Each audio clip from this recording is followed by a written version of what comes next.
I love going against talented people because sometimes they don't know how to suffer. And I do. If I can keep it even, when we start suffering, I'm going to win.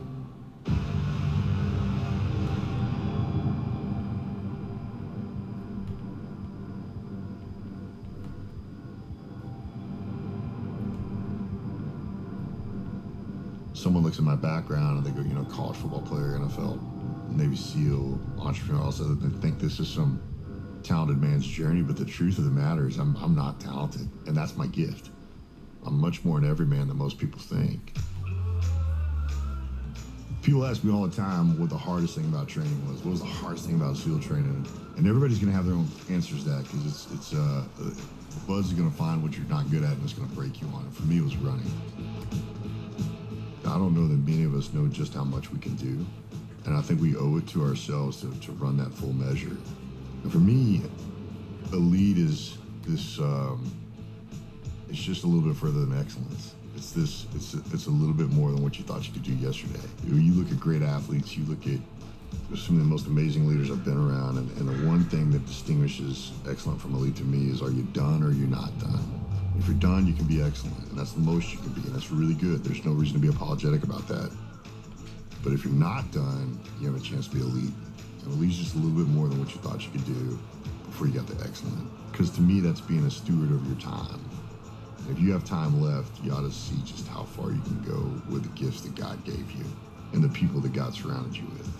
You got to be with your buddy, right? Because you need those different opinions, those different histories. You need that collective magic that comes from this common training with diverse stories and histories and perspectives that produce this amazing magic that happens when you come alive for the one thing you were built to do.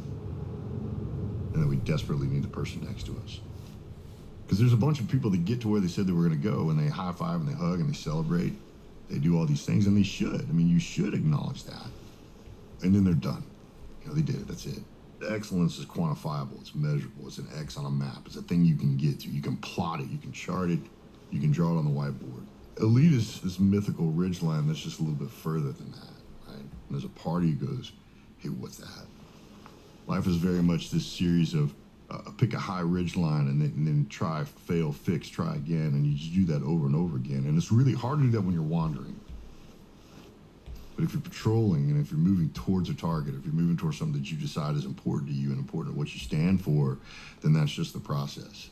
What I've learned is you have to create those. You have to create those ridge lines. Those are all opportunities to put that what you say you believe to work, and to try, and to fail, and to fix, and to try it again.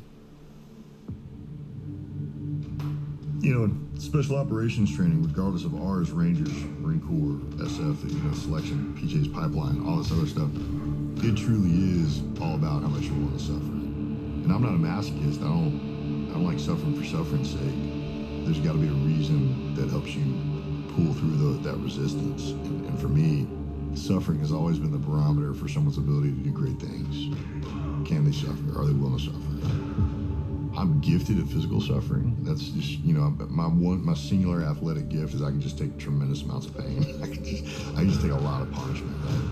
I've been beat up so much that you just get tired beating me up, and you're done. I'm like, all right, you're done? Here we go. It really doesn't have anything to do with your physicality. It has to do with measuring your will. What are you willing to do? You watch these, these guys who are coding amazing things on the technology terrain, and that moment where there's like, man, I can't write another line of code. That's exactly how I felt when I'm like, man, I can't lift that log over my head one more time. It's literally the same thing, because suffering happens in the brain. You don't rise to the occasion. You sink to the level of your training. It's endeavor agnostic.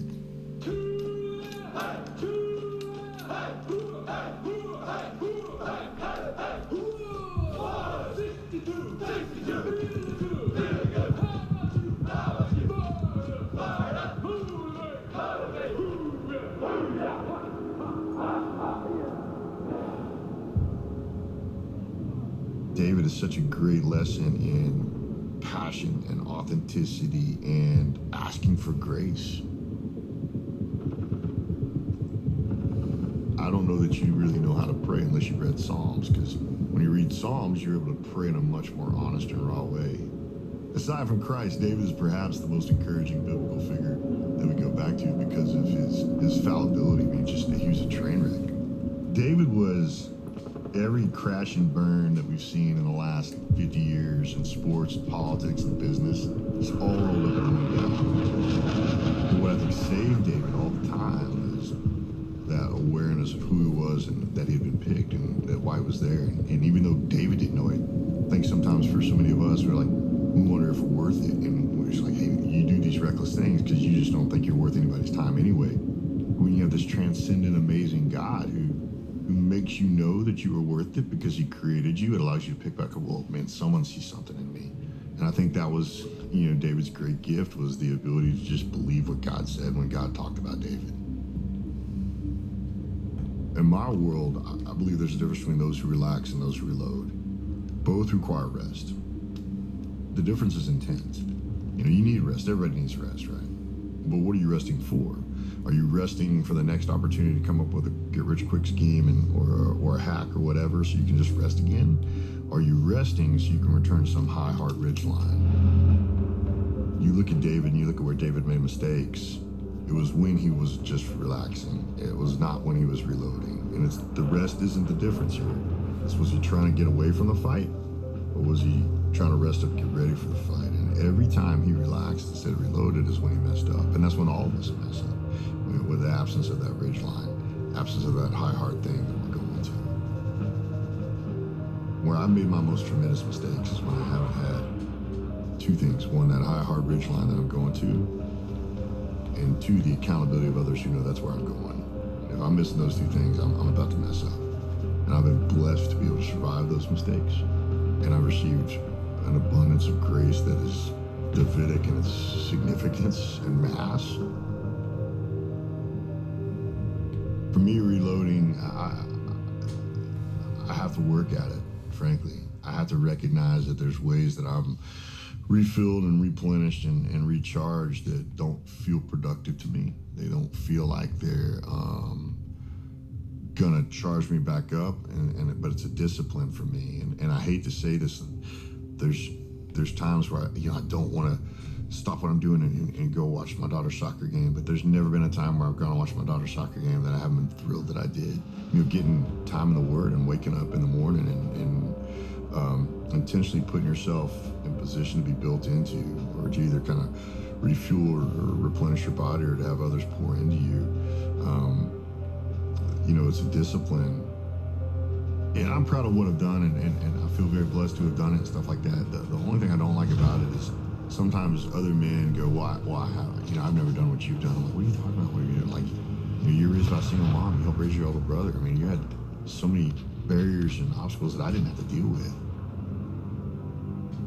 And so I think we all got to come to grips with the fact that this is a competition. Life is a competition, but not with anybody else. Like, you're competing with yesterday's you. I'm competing with Monday's me. And wins are relative, and losses are relative, and adversity is relative, and pain is relative, and your pain matters just as much as my pain. I just maybe did mine on a bigger stage with more people watching.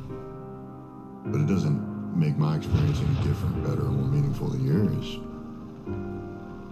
All of us have been given this kind of game, this game that's uniquely ours, and it's not going to look like the guy next to you, and it's not going to look like the guy behind you or the guy in front of you. That's your game, that's your ridge line. And you're either done or you're not done. And I would tell you that if your watch is working, my watch is working, you're not done yet. So what are you going to do with this time? It's the one thing none of us can author. I mean, the most wealthy people in the world can't manufacture time. So what are you going to do with that? What are you going to do with that one absolute finite resource? Are you gonna run hard? Are you gonna buy what someone's selling you, this get rich quick, or make it not hurt so much? Or are you gonna look and go, hey, I got a little more time, I'm gonna do this because these things are important to me. And I tell you, you don't have to look much past scripture to figure out how to build a life that when you're no longer have time, whether you're 17 or you're 70, you can glide knowing that you use your time well. And I think that's all any of us can do, is use our time. And time and tide away for no man. So use your time. What matters.